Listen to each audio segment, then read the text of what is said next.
planning. All right. Well, thank you, Britt. So my name is Kyle Weaver. I am the educator here in Switzerland County, but I've also been a member of our Purdue Succession Planning team for many, many years. And we're going to talk about succession planning in terms of the family farm, and we'll also talk about family businesses today as we go through talking about succession planning. And it's important to note this presentation will be kind of a very broad overview.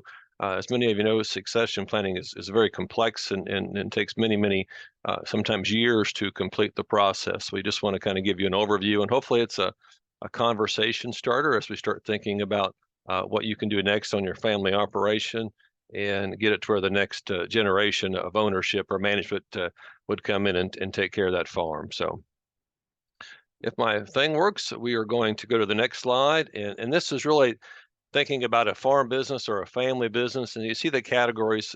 And we were asked in a large, back in 2012, we did a large farm and non-farm farm survey, and we asked, what was your most important business goal?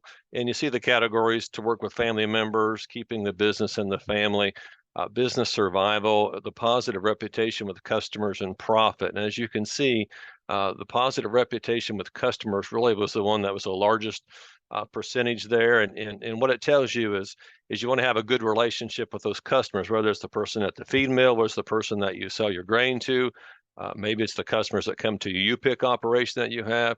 You want to be able to have people to come back to your farming operation or say good things about your farming operation or your family business, because that's most important to you as a business goal there. So keeping business in the family is important. We're going to talk about that here in a few minutes, but there are several different things, and profit is kind of in there at about 25%, because obviously you have to survive. So most important business goal, that was that reputation for customers.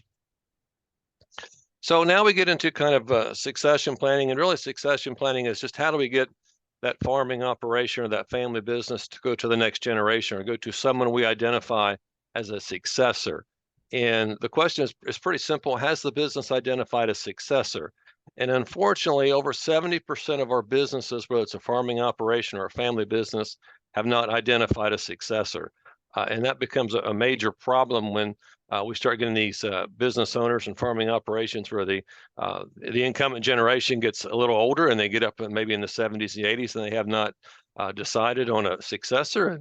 And we have to start thinking about things more quickly at that time and try to find a farming operation, maybe a strategy that fits the operation at that time. So important to note that, we have lots and lots of operations out there that still have not identified a successor in that farming operation.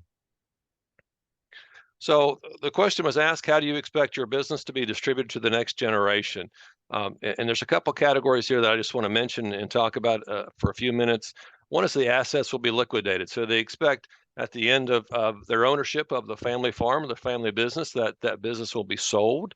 Maybe it's sold to an outside person, an outside manager. Maybe it's a family member. Maybe it's not. It could be sold to someone outside of the family.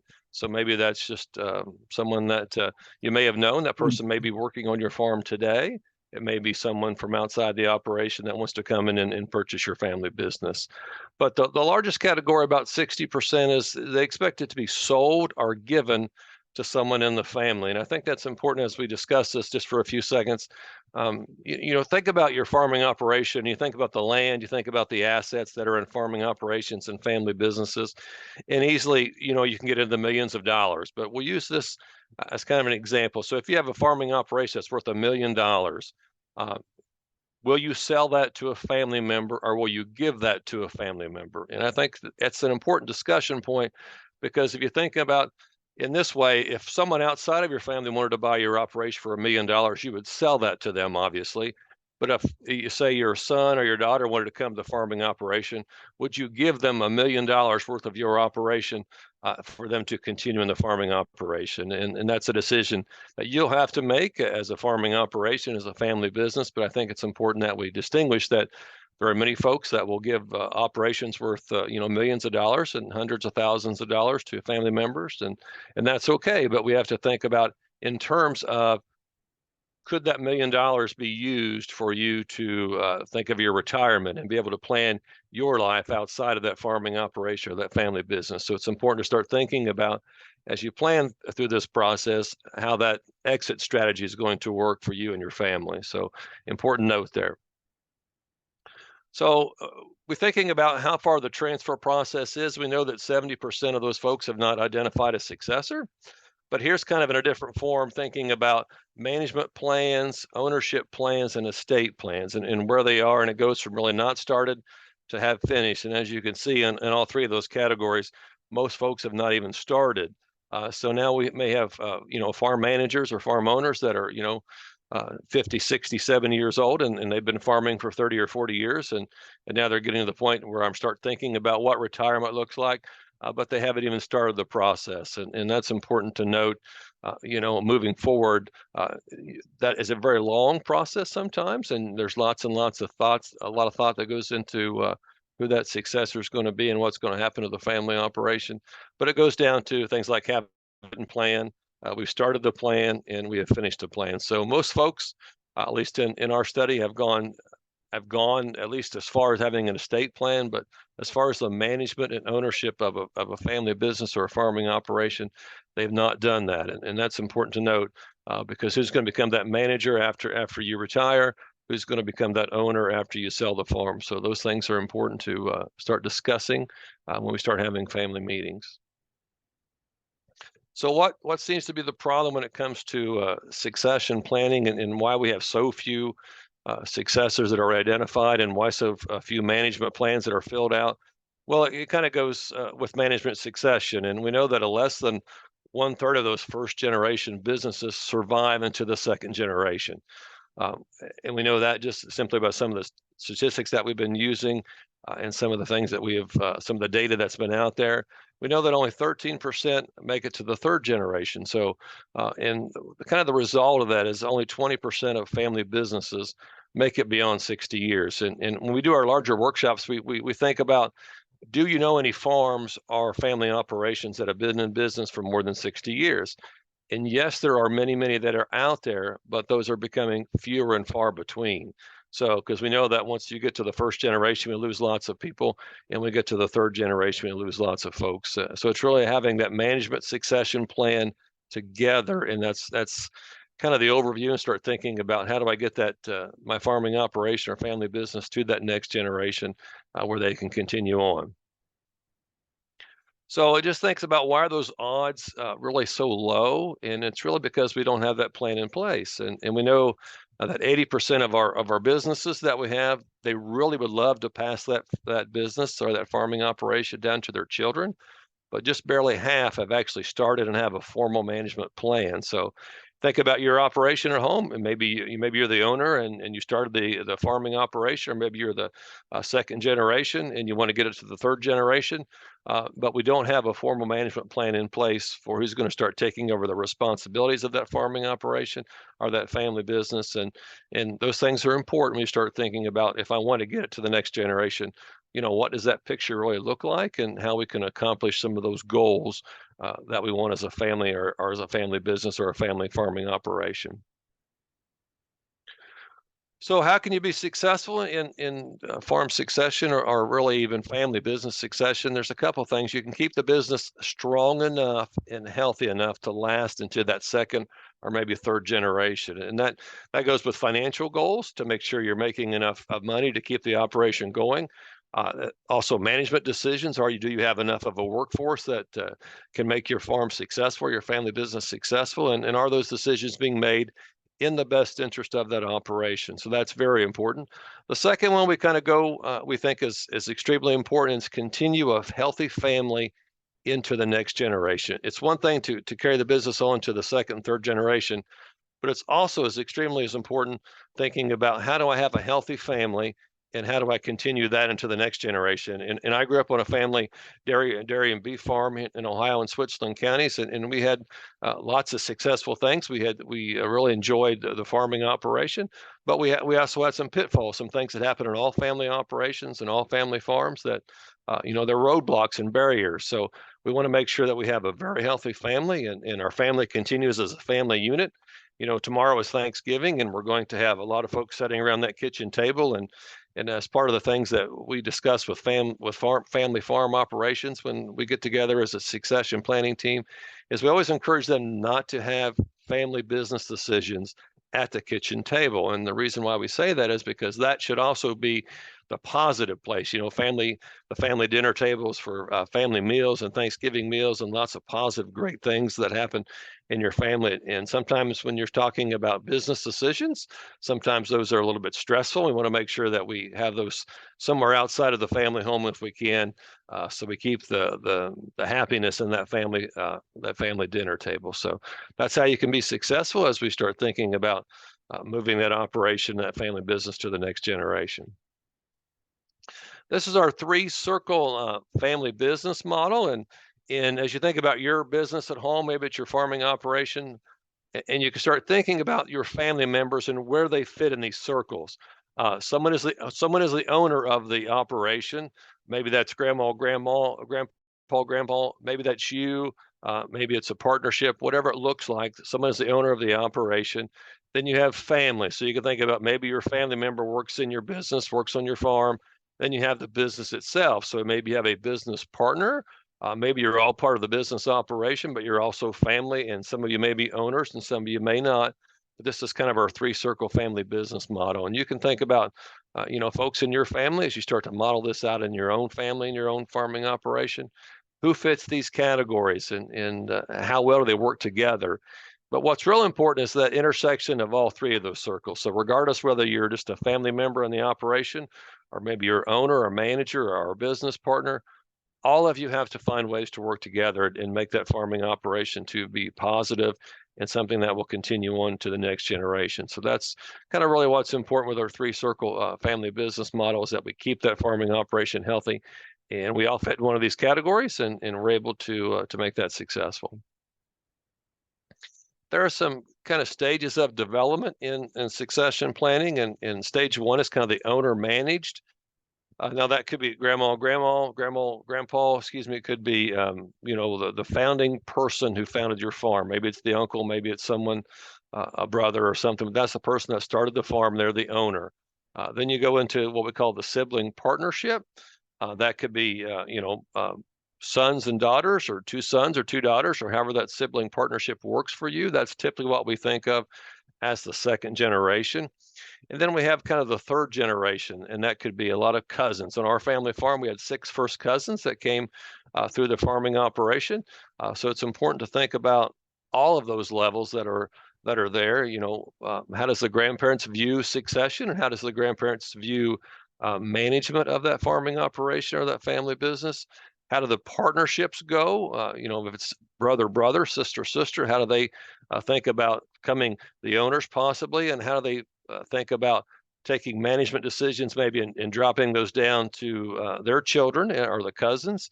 And it's important to think about all of these stages when you start thinking about farm succession and getting the most that you can out of your farming operation. So the family perception of the business, and I mentioned earlier that I grew up on a family farm, and sometimes there's tension in family farms, to be quite honest with you, and we all know that. But it's important to know that a family farm or a family business is that. It's a business, but it's also a family, and it's also a farm. And we look at a couple of these categories on the screen.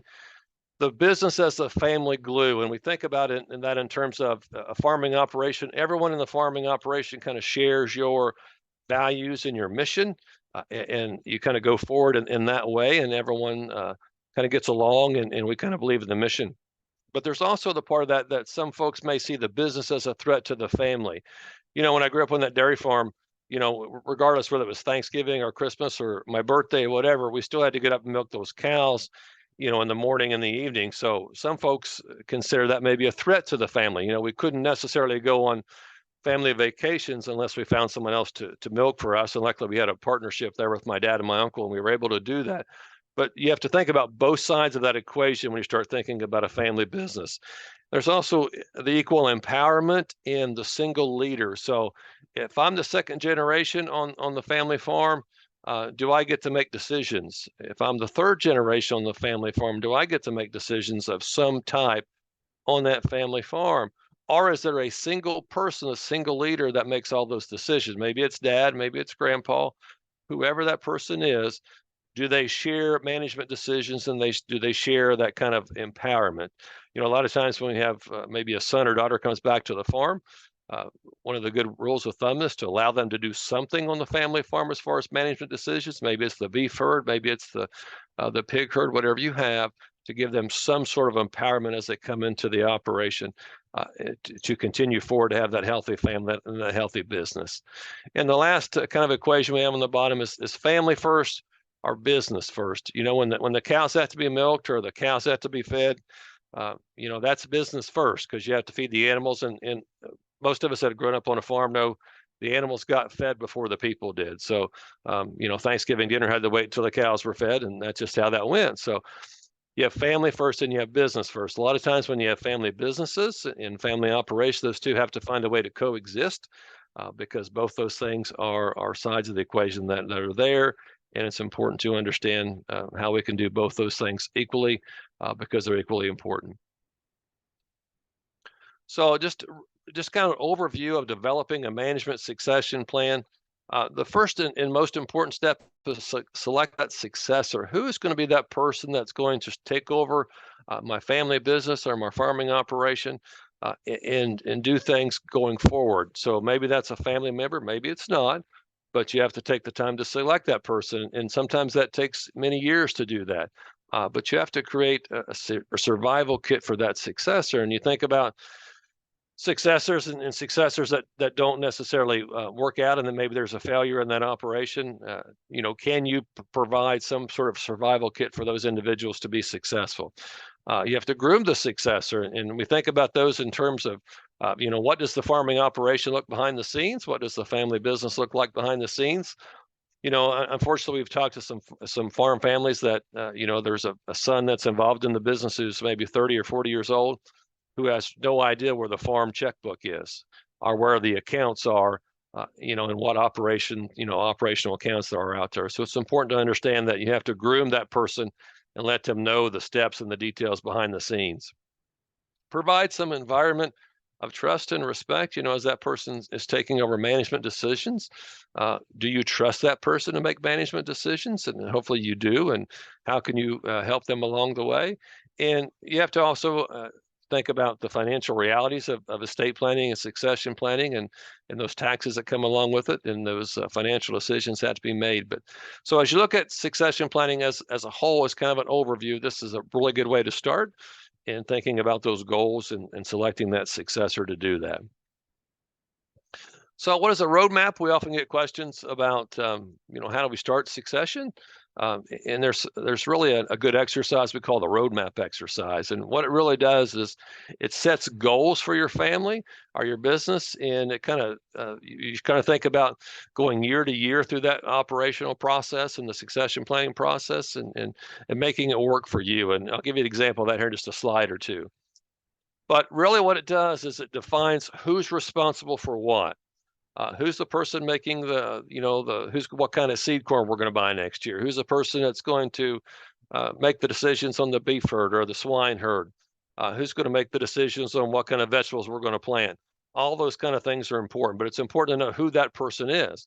It's important to know what the incumbent and the successor are responsible for, respectively. So we have the owner, who's the incumbent, and then you have the successor, the person that's going to start taking over management decisions and ownership decisions. What are they responsible for? And it's important to have that in writing and have a plan set out in order to be successful and doing a great job as far as succession planning.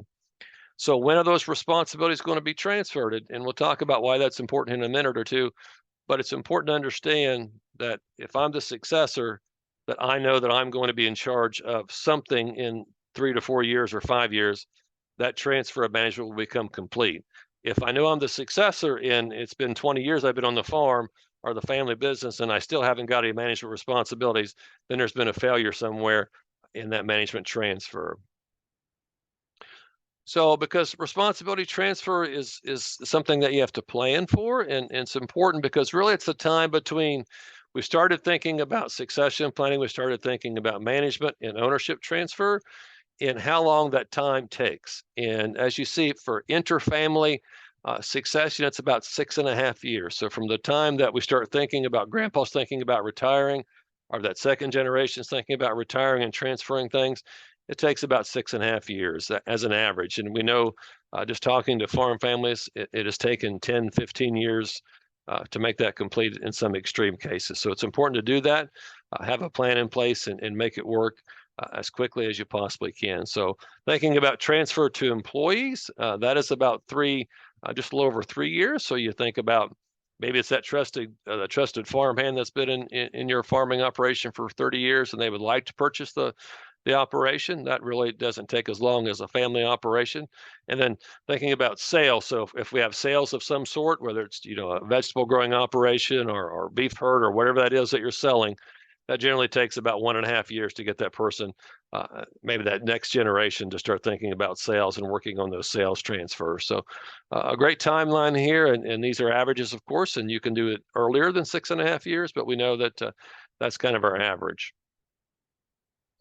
So this is just an example of what kind of a roadmap looks like for these two individuals. We have Peter, who's the incumbent, and we have Ruth, who's the successor, and there's their ages. And we're really kind of there on that 6-year timeline.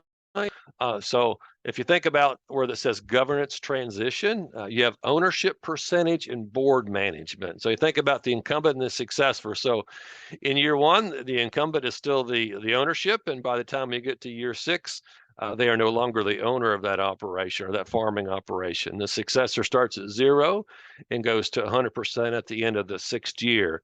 Now, there's lots of things that happen between year 1 and year 6 as far as the financial transfers, and there are lots and lots of tools to do that with, and we'll talk about a team to help you with that here in just a few minutes. But it's important to understand there are lots of processes that happen between year 1 and year 6.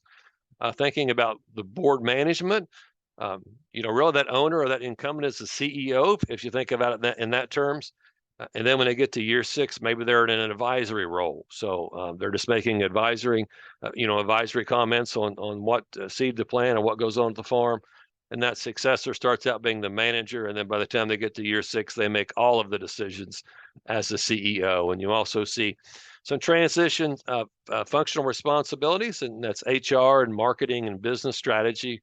Whether we want to or not, when we're in a farming operation or a family business, we are HR because we still have to deal with insurance and personnel decisions. So it's important to understand that also transfers from the incumbent to the successor in that 6-year process, or how long it takes you to do that. Business strategy and marketing is important. How we're going to market the crop, how we're going to market our product. And again, it's about getting that successor to start taking over those responsibilities and making it work for that operation. So, and then it also talks about dividends and kind of that financial piece. If Peter's the incumbent and we want to be able to start doing those financial decisions, and I want to start buying into that operation, this is some examples of how we can start doing those kind of things in a farming operation. And it's going to look different for every farming operation that we have out there. But how do we start that financial process to get money from the successor into that incumbent's hand, and we start transferring the ownership? So, great example. And when we do farming meetings, we spend lots and lots of time on the roadmap examples, and we give people time to take that home and think about it, because it sometimes takes several days or several weeks to start thinking about what does that 6-year plan look like, and who's going to be my successor, and how that all works out for their farming operation. So some tips really for succession planning is we always say to start early, because it does take over 6 years to do that. It's never too early to start thinking about succession planning. Whether you're in your 30s and your 40s and you're just starting to get the hang of the farming operation, you got things kind of where you want it to be, and maybe you've expanded the operation, even though you still have 20 or 30 years to go. What does succession planning look like? So you're not doing it, the last 5 years before you retire. Really involve the family in those business decisions, because it's a family operation, it's a family business, and involving them in some of those discussions. And depending on how you have your farming operation set up, you may have LLCs or corporations, and you have those meetings and you start talking about what does next year look like, what do our goals look like, and who's making these decisions. But it's important to involve your family in those decisions and be realistic. So kind of look at your family and and be realistic in who's in the operation, who's not in the operation, and kind of plan accordingly, because you may have a son or daughter that stayed on the farm, and you may have a son or daughter that did not come back to the farm and is living off the farm and working off the farm. What does that look like for succession planning? And if it was simple, you had 100 acres and you had 2 children, you give them each 50 acres apiece, and that's pretty simple, and that's a very basic situation. But you might have 2,000 acres, and you might have a son that stayed on the farm and makes all the management and farming decisions, and maybe the other son lives off the farm, and who gets the farm ground if there's management or succession planning taking place. Is it okay to say the one who stayed on the farm gets all the farming operation, gets all the farm ground, and continues on with the farming operation, and you find another way to compensate your other child? And that's kind of go with the assumption at the next level is not everyone has to have an equal share necessarily. And we have to start thinking about that, and who's in the operation, who's not in the operation, and how we can compensate for those two things in case there's a situation like that. Train your successor. That's why it's important to identify that successor and give them several years in the farming operation or the family business to be prepared for when that management and operational transition takes place, and really obtain help. There's lots of ways. We're going to talk about a team in just a second, but lots of ways to get help through the succession planning process. And the Purdue Succession Planning team is there to help you and assist you with that process. And we hope this, again, as a conversation starter today, and you start thinking about how we can make that transition going from one generation to the next. So this is the team that I mentioned a couple slides ago. Your advisory team really can be made up of lots and lots of people, whether that's your attorney, whether that's your CPA, maybe it's a financial planner, maybe it's a business partner. All of those people are going to be part of your advisory team, because as you work through this process of management transfer, ownership transfer, and succession planning, you're going to need lots and lots of people helping you with lots and lots of tools. That attorney is going to be there to help with you with legal issues and LLC corporations and all those types of things as you go through there, and making sure the transfer goes exactly how you would like for it to be, because we know those issues and processes are very complex. That's why it's very difficult to think about succession planning in a 30-minute presentation. But again, it's that way to start the conversation. It gives you a team approach, and you start thinking about coordinating advice and discussion. So it's really a team meeting where you can have your attorney and your CPA and all those financial planners kind of at the same table and thinking about what is our goal as a farming operation, what's our goal as a family business, and how do we get it to where we need to be, and how can you assist me as an advisory team member to get to where I need to be. And really, you think about it, it can save the farm lots and lots of time and lots of financial resources in the long run, and because it gives you that coordinated advice. So what we've seen, unfortunately, in some situations is a farming operation or a family business will start thinking about succession planning or management and ownership transfers, and then 10 years go by and you haven't made any headway. So you have to start the process over again, and maybe you've paid for some things during that 10 years that you have to restart. So if you can start the process and kind of end the process as quickly as possible, it will save you time and lots of resources in the end. So as we kind of conclude and we're thinking about succession planning, it takes a lot of time. It does take patience. It takes preparation to think about that successor and to think about the deal that you're going to have to make, and you have to make that transition. So it's not just saying, okay, I know that Ruth is going to be my successor, but we have to start thinking about how is Ruth going to pay for my operation, and how are we going to make those management transitions in that 6.5 year time frame. So that is all that I have on succession planning. Again, hopefully we started a conversation during our presentation here today, and we can answer questions. I believe, Brett, we might also have a poll, I think, for the folks. Yep, we'll launch a quick poll. It just has a very simple question. If you have become more knowledgeable about this topic, so if you could help us out by taking that poll. And there aren't any questions in the chat right now, but you can unmute and ask your question, or put it in the chat if you're more comfortable. So I will go ahead and stop the recording in the live screen, and we can just focus on questions.